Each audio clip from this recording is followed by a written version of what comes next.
Chat GPT को Elon Musk ने नहायत डेंजरस करार दिया है और इसको स्केरी गुड करार दिया है उसने। वो कहता है कि ये आने वाले वक्तों में बहुत ही ख़तरनाक एआई सिस्टम होगा और इसकी वजह शायद ये नज़र आ रही है कि आने वाले वक्तों में ये बहुत सारी जो नौकरियां हैं उनके लिए ख़तरे का बाइस बन सकता है। ये दुनिया के अंदर अनएम्प्लॉयमेंट पैदा कर सकता है। इसकी मिसाल हम इस तरह से समझ सकते हैं कि जिस तरह एक फ़ूड चेन है, रेस्टोरेंट है, उस पे जो ऑर्डर्स आते हैं टेलीफोनिक के, उसके जो कंज्यूमर हैं वो कॉल करते हैं और बताते हैं कि हमें फ़लाना पिज़्ज़ा चाहिए और उस फ़लाने पिज़्ज़े में हमें फ़लानी सॉसेज चाहिए, हमें उसका जो है वो क्रस्ट थिन चाहिए, थिक चाहिए। वो एक कंटिन्यूसली एक ऑपरेटर जो है ना वो उनसे सारे ये सवाल जवाब करके और उनका ऑर्डर प्लेस करता है। तो ये सारा काम जो है ये ऑटोमेटिक तरीके से हो सकता है। चैट जीपीटी जो है ये कंप्लीट एक ऑर्डर जो है वो ऑटोमेटेड तरीके से वो पिक करके और उसको जो डिलीवरी टीम है उसको फॉरवर्ड कर सकता है। तो यहाँ से क्या हुआ, यहाँ से जो एक रिसेप्शन पे जो ये ऑर्डर पिकर थे, जो टेलीफोनिक ऑर्डर पिक करने वाले थे, उनकी जॉब्स यहाँ से जाती हुई नज़र आती हैं। और इसी तरीके से हम बहुत सारे शोबों में देखते हैं कि जहाँ पे जो कंटेंट राइटिंग थी कि जो एक मुश्किल काम समझा जाता था और जिसके अंदर बहुत ज़्यादा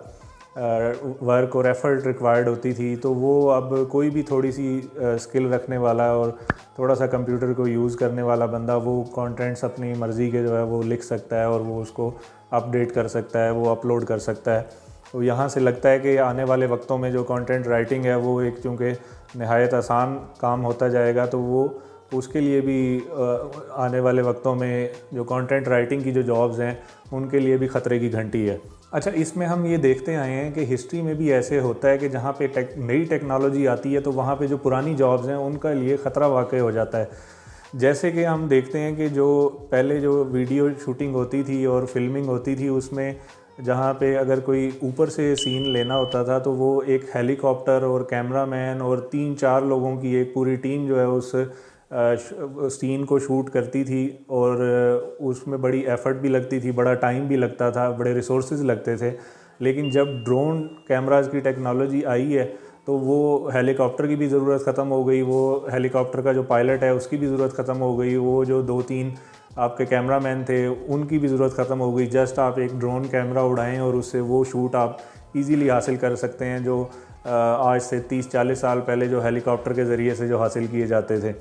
तो इसी तरीके से अब जैसे टेक्नोलॉजी नई आती है तो उसको जो है ना वो जो लोग अडॉप्ट करते हैं उस टेक्नोलॉजी को और अपनी जो स्किल्स हैं उसको वो इम्प्रूव करते हैं तो वो उसके साथ कोप कर पाते हैं। इससे ये तासुर के चैट जीपीटी के आने के बाद शायद दुनिया की आधी जो नौकरियां हैं वो ख़त्म हो जाएंगी, ये तासुर गलत है। आप ये देखें कि जब कंप्यूटर नहीं था तो और कंप्यूटर जब आ रहा था नया नया तो उस वक्त भी ये बात बहुत ज़्यादा की जा रही थी कि जो कंप्यूटर है इसकी ईजाद और इसके ज़रिए इसकी जो पावर है उसके ज़रिए से शायद बहुत सारी जो जॉब्स हैं वो ख़त्म हो जाएंगी। लेकिन हम ये देखते हैं कि जैसे कंप्यूटर आया और उसके अंदर मज़ीद से मज़ीद नई चीज़ें उसके अंदर आती गईं और इनोवेशंस आई तो उसके ज़रिए से नई जॉब अपॉर्चुनिटीज़ क्रिएट होती चली गई। आज हम देखते हैं कि कंप्यूटर मार्केटें भरी हुई हैं, वहाँ पे जो उनके पार्ट्स हैं, उनकी एसेसरीज़ हैं, उनको सेल करने वाले जो है ना पूरा अपने बिजनेसेस शॉप्स रन कर रहे हैं। और इसी तरीके से जो है ना उस कंप्यूटर की बेस के ऊपर जो नई टेक्नोलॉजीज़ हैं, नई प्रोफेशंस वजूद में आ गई हैं, नई चीज़ें आगे आ गई हैं। तो वो दुनिया का ये जो साइकिल है ये चलता रहता है, तो इसमें मायूस और नाउम्मीद होने की ज़रूरत नहीं है। ज़रूरत इस चीज़ की है कि आने वाले वक्त और तकाज़ों को समझा जाए और नई टेक्नोलॉजीज़ के ऊपर अपनी जो स्किल्स हैं उसको एनहेंस किया जाए, उसको पॉलिश किया जाए और वक्त की ज़रूरत को समझते हुए, नए तकाज़ों को समझते हुए अपनी जो सलाहियतें हैं उनको उस हवाले से इस्तेमाल किया जाए।